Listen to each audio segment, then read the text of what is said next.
J'ai jamais compris comment est-ce qu'une personne peut prendre son argent durement gagné et le miser sur un match dont elle ne sait rien.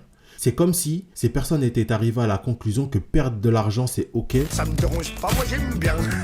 Et que ça ne sert à rien de savoir sur quoi est-ce qu'il faut vraiment miser. Et pourtant, ce qui fait le plus mal, c'est de voir ton argent partir en fumée semaine après semaine. De faire un pari, de t'imaginer que ton pari sera gagnant et de voir tout ce que tu vas pouvoir faire avec ton argent une fois que les bookmakers t'auront payé pour à la fin ne rien avoir d'autre qu'une perte de plus à ajouter à ton bilan.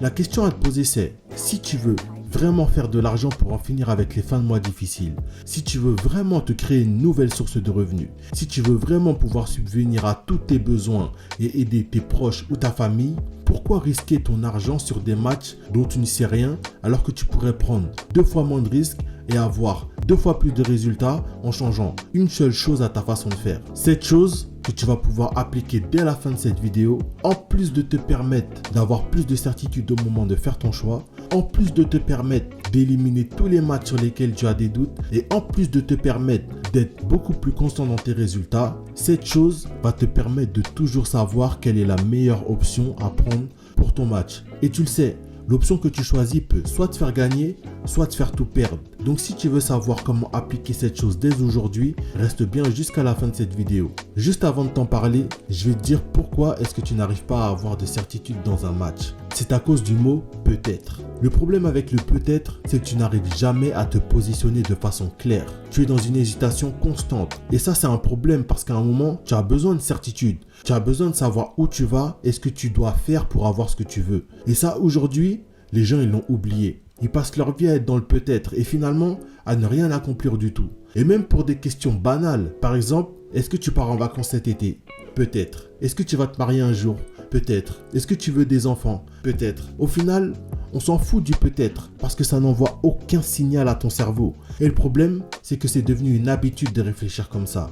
Et inconsciemment, tu transfères cette façon de faire aux autres domaines de ta vie. Et même dans les paris sportifs. Est-ce que cette équipe va gagner? Peut-être. Est-ce que tu vas miser sur ce match? Peut-être. Est-ce que tu vas placer une grosse mise? Peut-être. Et tu vois bien que les peut-être, ça ne mène nulle part. Mis à part à des suppositions qui vont t'induire en erreur parce que quand tu ne sais pas, ce que tu vas faire pour te rassurer, c'est des suppositions. Et là, tu commences à être dans les ouais, mais je me suis dit que si jamais, ça aurait pu passer si. Tu vois, c'est ce type de raisonnement qu'il faut absolument bannir aujourd'hui. Donc, à la place de dans le peut-être, ce que tu veux, c'est simplement répondre par oui ou par non. Pourquoi ? Parce que c'est ce qui va te permettre de creuser pour savoir ce qui bloque ou de savoir que là, tu es sur quelque chose de certain. Par exemple, est-ce que Paris va gagner son match? Oui ou non? Est-ce que l'Atlético Madrid va gagner son match? Oui ou non? Tu peux aussi te poser la question dans le sens inverse.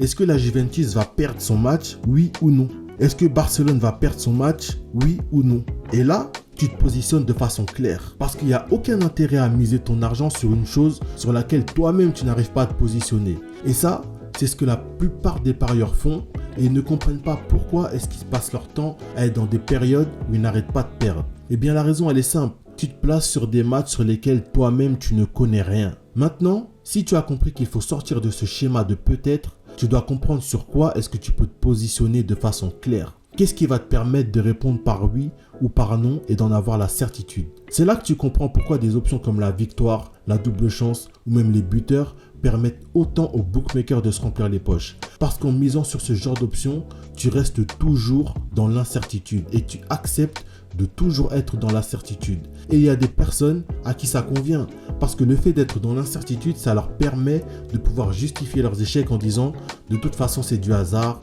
on ne peut pas savoir à l'avance ce qui va se passer et blablabla et blablabla.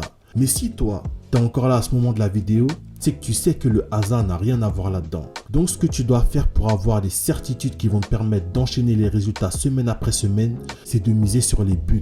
Parce que c'est la seule chose qui te permet d'avoir de réelles certitudes. Quand tu prends un match et que tu te demandes est-ce que telle ou telle équipe va marquer, tu arrives très vite à une conclusion. Si c'est oui, c'est peut-être parce que dans ton analyse, tu vois que l'équipe est supérieure à son adversaire. En plus, elle a des places à perdre. Donc, une vraie motivation à jouer. Et en plus, elle joue à domicile. Et en ce moment, elle marque 2-3 buts à chacun de ses matchs. Et tu vois que le fait d'avoir tous ces éléments alignés te permettent facilement de te dire que l'équipe va marquer. Maintenant, si par exemple, je veux savoir si une petite équipe marquera et que les faits montrent que le favori n'encaisse pas.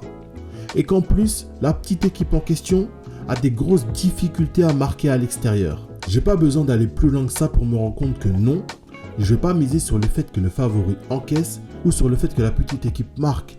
Est-ce que ça veut pour autant dire que le favori fera un clean sheet? Absolument pas. Mais moi, en tant qu'investisseur, je sais sur quelle base je me suis appuyé.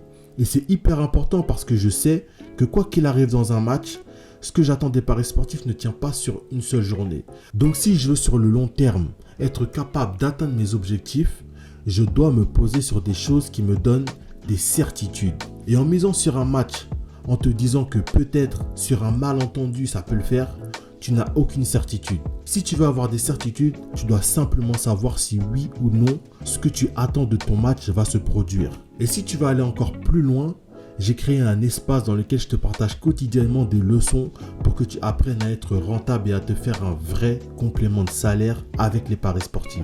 Ce n'est pas tout, parce que je te montre aussi comment sélectionner tes matchs, comment les analyser grâce à la psychologie du football. Si ça t'intéresse et que tu veux en savoir plus, tu peux aller dans la barre de description et cliquer gratuitement sur le premier lien pour nous rejoindre. Ok les gars, on est déjà à la fin de cette vidéo. Merci à toi de l'avoir suivi et je te dis à très vite pour une prochaine vidéo. C'était Isma de la Paris Sportif Academy.